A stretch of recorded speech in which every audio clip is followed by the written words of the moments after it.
have length and are used to guarding the perimeter. KD a little bit as well. In this series, it matches up pretty well. They generally bring Lou off the bench around the same time that we bring Andre off the bench.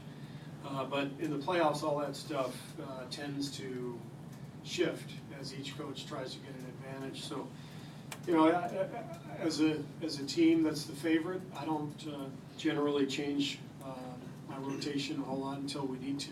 I feel like if we've been doing something the same way.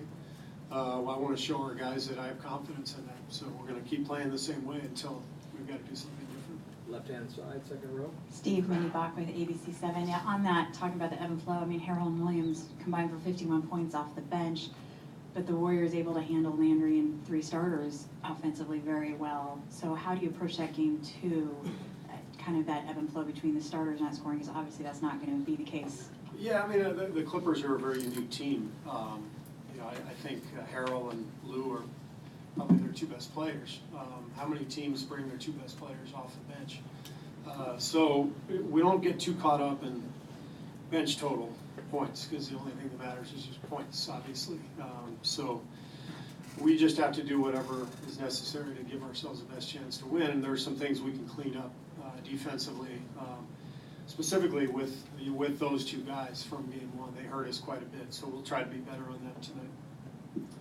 Joe Morgan, Sporting News. You mentioned it was kind of a frustrating night for DeMarcus on Saturday, but he did get his feet wet in first playoff appearance. What do you expect from him tonight, and what do you need from him?